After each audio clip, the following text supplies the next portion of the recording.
Hello friends, fine truth ബ്ലോയിലേക്ക് നിങ്ങൾക്കെല്ലാവർക്കും സ്വാഗതം. ഇന്ന് ഭൂമിയിലുള്ള ഒട്ട് മിക്ക ജീവികൾക്കും അതിൻ്റെ കുഞ്ഞുങ്ങളെ സംരക്ഷിക്കാനുള്ള അതിൻ്റെ പ്രത്യേക വിധത്തിലുള്ള കഴിവുകൾ നമ്മളെ അതിശയിപ്പിക്കുന്നതാണ്. മനുഷ്യർ നമുക്കറിയാം, തീർച്ചയായിട്ടും എങ്ങനെയാണ് സംരക്ഷിക്കാൻ നമ്മൾ കണ്ടിട്ടുണ്ട്. മൃഗങ്ങളെ സംബന്ധിച്ചും അതിന് കുഞ്ഞുണ്ടായി കഴിഞ്ഞാൽ പെട്ടെന്ന് അതിനൊരു ധൈര്യം എവിടുന്നോ കിട്ടുന്നു. അത് ശത്രുക്കളെല്ലാം തുരുത്തി ഓടിക്കുന്നു. മാത്രമല്ല, ഒരുപക്ഷെ പേടിയുണ്ടായിരുന്ന മൃഗങ്ങളെ പോലും അത് പിന്നീട് ധൈര്യപൂർവ്വം നേരിട്ട് അതിൻ്റെ കുഞ്ഞിനെ സംരക്ഷിക്കുന്നതായിട്ടും, ചില അവസരങ്ങളിൽ കുഞ്ഞിനോടുള്ള പ്രിയം കാരണം തള്ള തന്നെ ബലിയാടായിട്ട് ചിലപ്പോൾ കുഞ്ഞിനെ സംരക്ഷിക്കുന്നതായിട്ടും മൃഗങ്ങളെ സംബന്ധിച്ച് നമ്മൾ കണ്ടിട്ടുണ്ട്. ഇപ്പം ഞാനിന്ന് ഹൈലൈറ്റ് ചെയ്യുന്നത് ഒരു മത്സ്യത്തെക്കുറിച്ചാണ്. സാധാരണ മത്സ്യങ്ങളെല്ലാം മുട്ടയിടുകയും ചില മത്സ്യങ്ങൾ പ്രസവിക്കാറുണ്ട്. മുട്ടയിട്ടാലും പ്രസവിച്ചാലും എന്താണേലും അതിൻ്റെ കുഞ്ഞുങ്ങളെ സംരക്ഷിക്കാനുള്ള അതിൻ്റെ പ്രത്യേക ഒരു കഴിവ് നമ്മൾ വിലമതിക്കേണ്ടതാണ്. അതതിൻ്റെ കുഞ്ഞുങ്ങളെ മത്സ്യങ്ങൾ വായിൽ സൂക്ഷിക്കും. കുഞ്ഞുണ്ടായി കഴിഞ്ഞാൽ മുട്ടയിട്ട് വിരിഞ്ഞു കഴിയുന്ന കുഞ്ഞുങ്ങളെല്ലാം വായിൽ സൂക്ഷിച്ച് സുരക്ഷിതമായിട്ട് വെള്ളത്തിൻ്റെ ഏതെങ്കിലും ഒരു ഭാഗത്ത് കൊണ്ട് അതിനെ വാ തുറന്ന് വെളിയിൽ വിടും. അതിനുശേഷം അതവിടെ കാവൽ നിൽക്കും. ഇപ്പം എൻ്റെ മത്സ്യക്കുളത്തിൽ അങ്ങനെ ഒരു സംഭവം ഉണ്ടായി. ഞാനത് നിങ്ങളെന്ന് കാണിച്ചു തരാം. ഹലോ ഫ്രണ്ട്സ്, ഞാൻ നിങ്ങളൊരു പ്രത്യേക കാര്യം കാണിക്കാൻ വേണ്ടിയിട്ടാണ് ഈ വീഡിയോ എടുക്കുന്നത്. ഇതിപ്പോൾ ഞാൻ സൂം ചെയ്തെടുത്തേക്കുന്നതാണ് ഈ മത്സ്യക്കുഞ്ഞുങ്ങളെ. അത് റെഡ് തിലോപ്പിയ എന്ന് പറയുന്നതിൻ്റെ കുഞ്ഞുങ്ങളാണ്. അപ്പോൾ അതിൻ്റെ തള്ള അതിൻ്റെ തൊട്ടടിയിൽ തന്നെയുണ്ട്. നമ്മൾ ആളെ കാണുന്നതുകൊണ്ട് ഞാൻ വീഡിയോ എടുക്കുന്നതിൻ്റെ അടുത്ത് നിൽക്കുന്നതുകൊണ്ട് ഇച്ചിരി താന്നു പോയത്, അല്ലെങ്കിൽ എപ്പോഴും അതിന് പ്രൊട്ടക്ഷനായിട്ട് അവിടെയുണ്ട്. ഇപ്പം ഞാനത് നിരീക്ഷിച്ചപ്പോഴേ ഈ കുഞ്ഞുങ്ങളെല്ലാം അത് സൂക്ഷിക്കുന്നതിൻ്റെ വായിലാണ്. ഇപ്പോൾ എന്തെങ്കിലും ഒരു പെട്ടെന്നൊരു സൗണ്ടോ അല്ലെങ്കിൽ ആരെങ്കിലും അടുത്ത് വന്നു കഴിഞ്ഞാൽ പെട്ടെന്ന് തന്നെ അത് വാ വിളിച്ച് കുഞ്ഞുങ്ങളെന്തോ സിഗ്നൽ കിട്ടിയ പോലെ പെട്ടെന്ന് അതിൻ്റെ വായിൽ കയറും. എന്നിട്ട് ഒറ്റ പോക്ക് പോകും. എന്നിട്ട് സുരക്ഷിതം തോന്നുന്നൊരു സ്ഥലത്ത് കൊണ്ടുപോയി അത് വാ തുറന്ന് കുഞ്ഞുങ്ങളെല്ലാം വെളിയിൽ വിടും. എന്നിട്ട് ഇതിൻ്റെ അടിയിൽ ഇങ്ങനെ നിൽക്കുന്നതിൻ്റെ കാരണം എന്താണെന്ന് ചോദിച്ചാൽ മറ്റ് മത്സ്യങ്ങൾ ഇതിനകത്തുണ്ട്. അപ്പോൾ അത് വന്ന് ഈ കുഞ്ഞുങ്ങളെ പിടിക്കാതിരിക്കാൻ വേണ്ടിയിട്ട് ആണ് അങ്ങനെ കാവൽ നിൽക്കുന്നത്. വേറെ ഏതെങ്കിലും മത്സ്യത്തിൻ്റെ അടുത്ത് വന്നാൽ ഉടനെ തന്നെ ഓടിക്കും. നല്ല സ്പീഡിൽ ഓടിക്കുന്ന കണ്ടിട്ടുണ്ട്. അപ്പോൾ മിക്കവാറും മത്സ്യങ്ങൾ എങ്ങനെയാണ് ചെയ്യാറുള്ളത്, എൻ്റെ കുഞ്ഞുങ്ങളെ പ്രൊട്ടക്റ്റ് ചെയ്യാൻ വേണ്ടി ഈ രീതിയിലാണ് ചെയ്യാറുള്ളത്.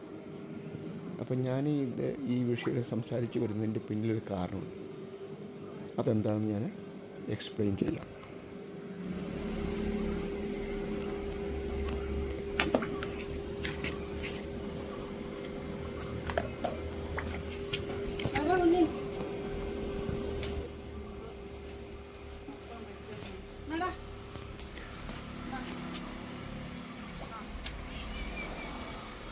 അപ്പോൾ ഓരോ മത്സ്യത്തിനും അതിൻ്റെ കുഞ്ഞുങ്ങളെ സംരക്ഷിക്കാനുള്ള വ്യത്യസ്ത രീതികൾ അവലംബിക്കാറുണ്ട്.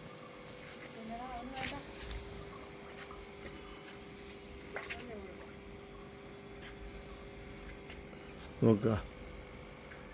അപ്പോൾ തിലോപ്പിയയും എനിക്ക് തോന്നുന്നു ഒട്ടുമിക്ക മത്സ്യങ്ങളും അതിൻ്റെ വായിലാണ് അതിൻ്റെ കുഞ്ഞുങ്ങളെ സംരക്ഷിക്കുക. തിരിച്ചറിയാവുന്നോടും വരെ അങ്ങനെ ചെയ്യും. എന്നാലും നിശ്ചിത സമയം പ്രായമായി കഴിയുമ്പോൾ കുഞ്ഞുങ്ങൾ തനിയെ തീട്ട തേടി അത് സ്വയം പര്യാപ്തി എത്തുമ്പോൾ പിന്നെ അതിൻ്റെ തള്ളയുടെ പ്രൊട്ടക്ഷൻ ഉണ്ടാകുക. അത് തനിയെ പിന്നെ തീട്ട തേടി പിടിച്ച് ജീവിക്കും. അതാണ്. ഇപ്പോൾ ഏതായാലും നമ്മൾ ഈ കാട്ടുമൃഗങ്ങൾ, അതുപോലെ മത്സ്യങ്ങൾ, ഇങ്ങനെയുള്ള ജീവികളെല്ലാം എടുത്താലും സ്വസിദ്ധമായ കഴിവാണ്. എന്നാലും അവിടെ അതിൻ്റെ കുഞ്ഞുങ്ങളെ സംരക്ഷിക്കാനുള്ളൊരു പ്രത്യേക രീതികൾ അതിനറിയാം. അതാവത്തിൽ അതിൻ്റെ കുഞ്ഞുങ്ങളെ പ്രൊട്ടക്റ്റ് ചെയ്യുന്നുണ്ട്.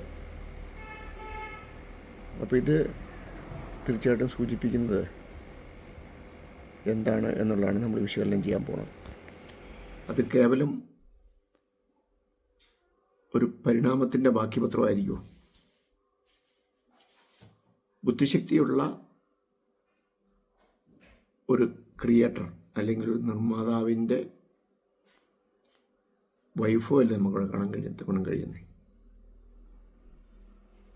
കേവലം പ്രകൃതിയിൽ നിന്ന് ഉരുത്തിരിഞ്ഞ് വരുന്ന അല്ലെങ്കിൽ പരിണാമത്തിൻ്റെ സംഭാവനയായിട്ട് വരുന്ന ജീവജാലങ്ങളാണെങ്കിൽ അതിൻ്റെ കുഞ്ഞുങ്ങളെ സംരക്ഷിക്കാനുള്ള അതിൻ്റെ അസ്വസിദ്ധമായ കഴിവ് എവിടെ നിന്ന് കിട്ടും?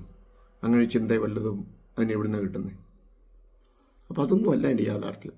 നിശ്ചയമായിട്ടും അതെല്ലാം അതിൽ ഇൻസ്റ്റിങ്ക്റ്റായിട്ട് കുടികൊള്ളുന്ന ഒരു കാര്യമാണ്. അപ്പോൾ അതങ്ങനെ ഒരു സംഗതി അതിന് കൊടുത്തത് അതിൻ്റെ വർഗത്തിൻ്റെ നിലനിൽപ്പിന് വേണ്ടിയിട്ടാണ്. അപ്പോൾ അതെല്ലാം അഡ്വാൻസ് ആയിട്ടുള്ള കാൽക്കുലേഷനാണ് എൻ്റെ പിന്നിലുള്ളത്. അതുകൊണ്ട് വളരെ ബുദ്ധിവൈഭവമുള്ള ഒരു സൃഷ്ടാവാണ് ഇതിൻ്റെ പിന്നിൽ പ്രവർത്തിക്കുന്നത് എന്നുള്ളത് നമുക്ക് സൃഷ്ടിയിലെ ഈ മൃഗങ്ങളുടെയും മത്സ്യങ്ങളുടെയും ഇത്തരത്തിലുള്ള പെരുമാറ്റം കൊണ്ട് മനസ്സിലാക്കാൻ കഴിയും.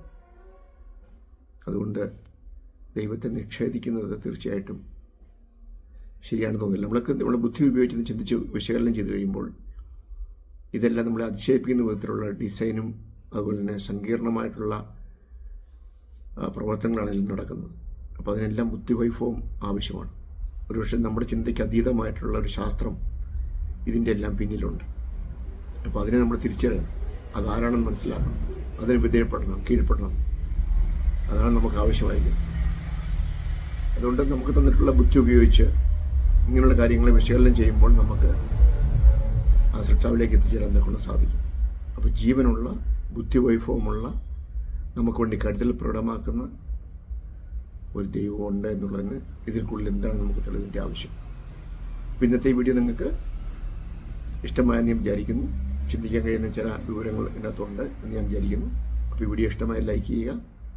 അതോടൊപ്പം തന്നെ ഈ ചാനൽ ഇതുവരെ നിങ്ങൾ സബ്സ്ക്രൈബ് ചെയ്തില്ലെങ്കിൽ ദയവായി സബ്സ്ക്രൈബ് ചെയ്യുക. നിങ്ങളുടെ വലിയേറെ കമൻറ്റുകൾ രേഖപ്പെടുത്തുക. മറ്റൊരു വീഡിയോയിൽ നമുക്ക് വേറെ വിഷയമായിട്ട് കാണാം.